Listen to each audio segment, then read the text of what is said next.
Hello everybody, this is TipTopMTG here today with another Magic the Gathering video. In today's video, I'm going to be talking about Core Set 2021 and the top 10 most expensive cards in the set. Now, the top 10 most expensive cards, what's the point in looking at that? Well, generally it can tell you the overall value of a set, and while that isn't true, you could have 10 cards that are insanely expensive and then everything else be worth 10 cents, you can kind of get a good feeling as to, hey, this is better or worse than the previous sets. On top of that, it allows you to kind of see what cards people think are going to be the most popular. So I'm going to break down the card, tell you kind of what it does, and I'm going to tell you why I think it is at the price spot that it's at. So why don't we jump right into this?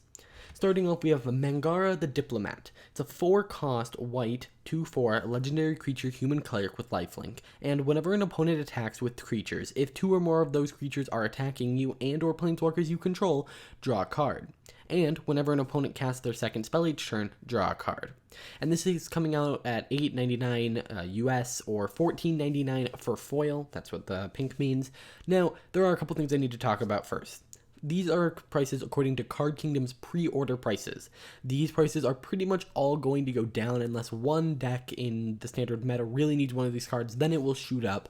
But in general, these prices are going to come down. So if you're looking at this, a couple weeks in the future and you're like, hey, these are much lower, that's probable. But they're going to be in a very similar order. There might be some that go up, some that go down. But do I think this one is worth $8.99?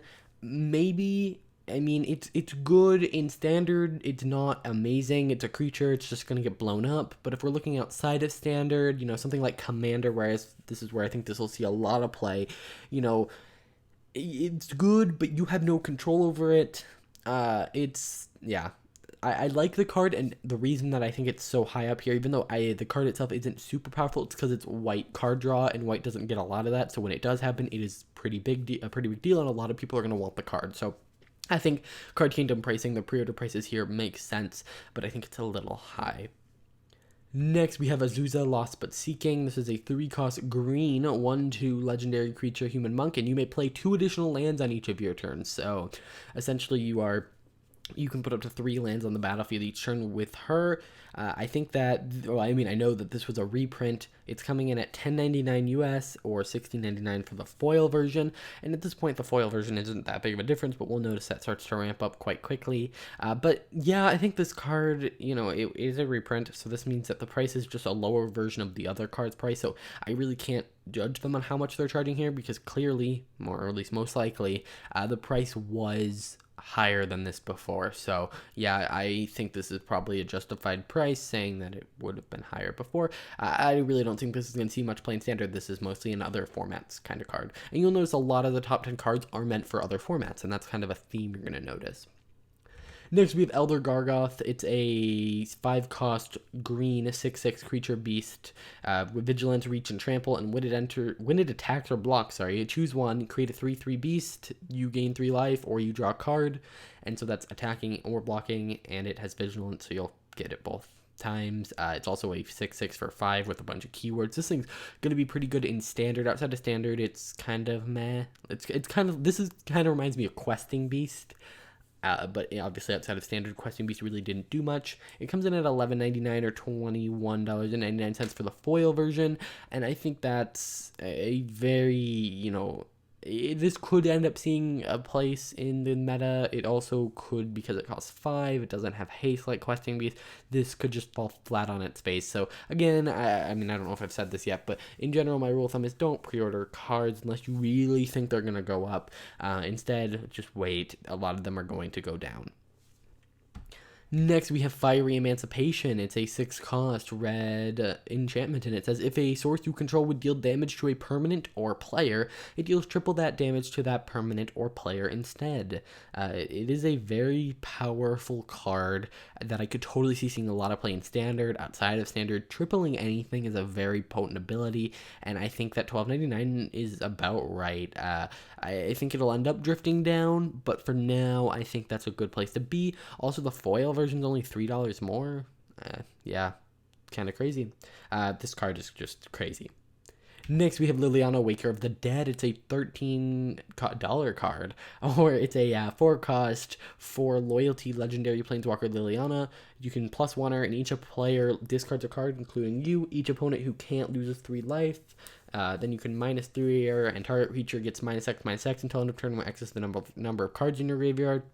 And then you can -7 her, and you can emblem with, at the beginning of your combat on your turn, put target creature card from a graveyard onto the battlefield under your control. It gains haste, so that ultimate is pretty devastating, but I don't actually know why this one is more expensive than a lot of the other planeswalkers. Her +1 seems pretty decent, and I guess it is 4 costs, so that's pretty low, but I just don't see exactly why this one is so expensive. If anyone knows, let me know in the comments down below, but I feel like this one would be in the similar territory to Gargoyle. Although, I guess this is very similar to some of the other Liliana, so maybe it just has good... Like, I think this is probably more for outside of Standard, because I really don't see what this does in Standard at all. Again, I could be missing something, so let me know. I do know this is similar to one of the other Lilianas that's expensive, so maybe it has something to do with that. Next, we have Terror of the Peaks. It's a 5-cost red, 5/4 creature dragon with flying, and it says spells your opponents cast that target it cost an additional 3 life to cast. So if they want to target it with a kill spell, they're going to have to pay 3 life, which is just a nice little upside. But what makes it really powerful is whenever another creature enters the battlefield under your control, Terror of the Peaks deals damage to that creature's power to any target. Now, someone explained this, said something really, eye-opening about this card. At first I was like, yeah, that's pretty good, but then they said, imagine if it said this: each creature enters the battlefield under your control with haste, unblockable, and vigilance. And it's like, wow, that's really crazy. And then when you think about it, this is actually better than that. For instance, if it just made things enter with haste, unblockable, and vigilance until end of turn, it could still be blown up. It could, something could happen to it. Also, this can hit creatures, so if you need to kill a creature, this is a pretty insane card, and I think that's why it justifies the $15 mark. Obviously $25 for foil. Yeah, pretty amazing card that can just be utterly devastating. In Standard, I think this is probably going to end up going down because I think it's just way too expensive, but it is a powerful effect. Next, we have Chromatic Ori. It's a 7-cost legendary artifact, and it says you may spend mana as lower mana of any color, and then you can tap and add 5, basically mana of any color, but 5 colorless, and then you can pay 5 and tap and draw a card for each color among permanents you control. So I don't know why this one is so high up here. I would have put this maybe where Mangara is at most. This, unless I'm missing, unless it's because, ultimatums are in Standard, this is going to be pretty good, but this just seems rough. I mean, the only real place I've been able to see where this would be useful is in a Joda deck, because you can pay 5 for it because of Joda's ability, get it out, and then it generates 5 mana. So it's essentially just a free ramp spell in a Joda deck. But other than that, I don't have no idea where else you would play this. Maybe there's some weird deck that wants to cheat out a bunch of artifacts, and this is just a good one to do. I'm not sure. And let me know, again, in the comments below if you know why Chromatic Ori is so expensive. Either way, moving on, we have Ugin the Spirit Dragon. This is a reprint. It's a 8-cost, 7 loyalty legendary planeswalker Ugin, and you can +2 it, and it does 3 damage to any target, and you can -X it and exile each permanent with converted mana that costs X or less. That's 1 or more colors. And then -10, you gain X life, draw 7 cards, and then put up to 7 permanents from your hand onto the battlefield. So essentially, you win the game unless your opponent can board wipe the very next turn, but more than likely, you're going to draw, huge things, throw them onto the battlefield, you're going to gain a bunch of life. Yeah, that's just an insane ability. But what I think makes this such an insane thing is that board wipe. First off, removal on a plus is a very potent thing, and then removal on a minus that is at board wipe scale. You can play this in such a way that if your opponent's playing a red rush deck, well, boom, I can just exile their side of the board, which for 8, fine, but it's repeatable, which is what I think is the big issue here. But yeah, that's $25.99 or $44.99. Yeah, that's a big price jump for foil. And so moving on, we have Grim Tutor. It's $27.99 for the card, and it is a 3-cost black sorcery, and it says search your library for a card and put that card into your hand, and then shuffle your library. You lose 3 life, so it's just it costs 1 more than Demonic Tutor, and you lose 3 life. I think this card is pretty crazy. I think it's a little bit risky to throw it into Standard just because, while I feel like spending 3 mana to go get a card and standard may not be like good enough, it really promotes combo decks to be a thing. Like if you have 4 of these in your deck, you essentially have 8 of a certain card in your library if you want to have 8 of it. Or, this can be anything you want. And we've seen cards that get things from your sideboard work really well.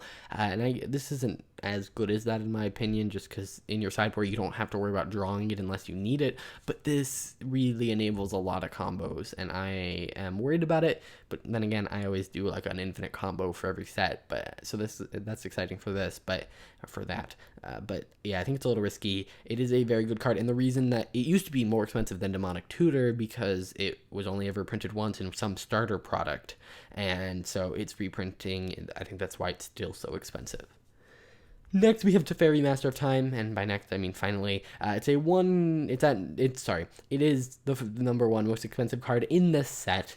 It's a 4-cost blue legendary planeswalker Teferi. It says you may activate loyalty abilities of him anytime on any player's turn, basically. So you can activate it once on your turn, once on your opponent's turn, which is pretty good. And then you can +1 him to draw a card, then discard a card, so that's on every player's turn. Then you can -3 him, and target creature you don't control phases out. So if something's about to swing at it, then deal more than 3 damage to it, you can essentially just phase it out to prevent the damage. And then -10, take 2 extra turns after this one. So a pretty good planeswalker, especially saying you can activate it on everyone's turn. It always is giving you something to do, and it lets you churn through your deck really fast. And so that comes out at $29.99 or $49.99 for foil. So you'll notice that Grim Tutor was actually more expensive in foil, which is kind of weird.